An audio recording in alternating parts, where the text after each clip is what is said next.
Alrighty then. Successful Indie Author 5-Minute Focus, episode 296, Minimal World Building.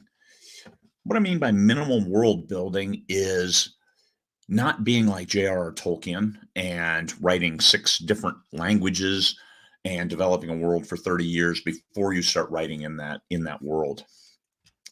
I started my one series, Free Trader, having an idea of the world and having some stuff and having a map. I love having a map first.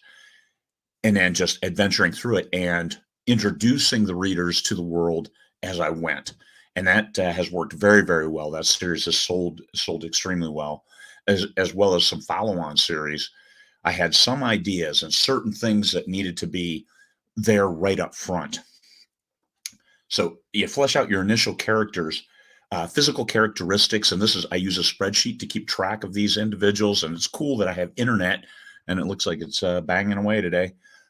So those the gophers are running quickly on their little treadmills to keep everything powered. Physical characteristics and linguistic anomalies. These are the things that make your story unique, like Battlestar Galactica with frack, using that. We all know what they mean by that. It's not fooling anyone. Come on, BSG. And those things will carry through for your entire series. So make sure you've got some cool things to throw in there. Like you look at Anne McCaffrey's Dragon Riders of Pern. You've got numbweed that they use. You've got, instead of coffee, you've got claw. Okay, those are cool things that then carry through, and it gives that world some flavor, some unique flavor. Very unique in that when you say, get a cup of claw, you know what they mean, and you know which series it pertains to. In my series, I used turns, turn of the sun, a cycle of the season, turn of the sun for a day, cycle of the season for a year, just to have some little tweaks. Otherwise, everything else, English and English terms, just to make it familiar, not trying to teach people a whole new element.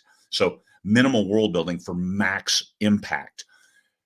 Some people get twisted up with the world building and never actually start writing the story.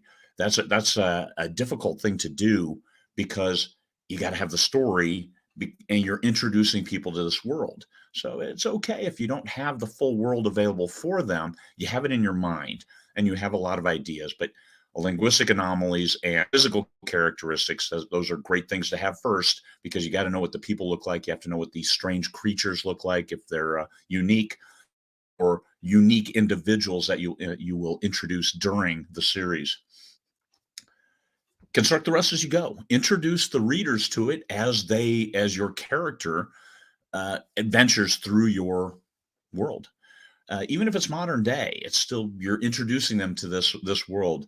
And maps are my biggest thing. I use Google for my thrillers because those are modern day. I have a map drawn for all of my other stuff, whether it's sci-fi or fantasy. The world there, the map. And actually I did ship diagrams for one of my science fiction series, and those are cool because I look at those and I'm introducing them, and hopefully I describe them well enough that people can replicate what I have drawn on my board. And that's something that I share separately with my readers. Hey, here's a map I drew of this ship. All good stuff that brings your readers closer to you as an author and storyteller. Focus on what this characters see, and no info dumps. You don't need to say that the character looked at this and saw this. Just say what they see. The world before him was.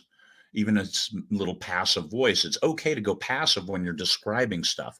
I've read a lot of books, and sometimes descriptions, it's okay that it's passive. You don't have to be actively, he looked at this world in front of him.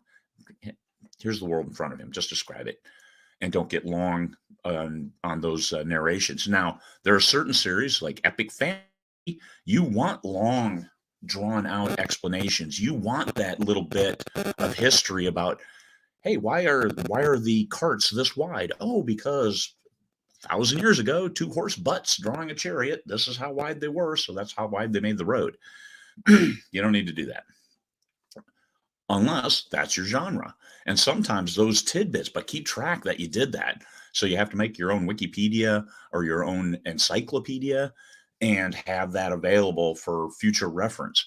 I have some great fans, and they keep a concordance of all my different series. So when I say, hey, I don't remember what this is, can somebody help me? And I'll pull it up. Oh, in book 2, it was here. Okay, great. Thank you. Not everybody will have that. It's better to have your own, so you know your own source, so you don't have to wait for folks to get back with you, even though they're doing you a huge favor by maintaining that for you. World building, minimal world building. Introduce people to it as your characters adventure through it, because we know that all stories, all plots, it's the characters that are driving that train, and the characters that keep the readers coming back. So the characters can introduce the readers to your world, whether it's contemporary or science fiction or historical fantasy, all of it. Minimal world building for maximum impact. I like it. It has worked very, very well for me, just introducing as we go and not having this whole world built ahead of time. But you got to keep track. All right, people. Hopefully that helped. Peace, fellow humans.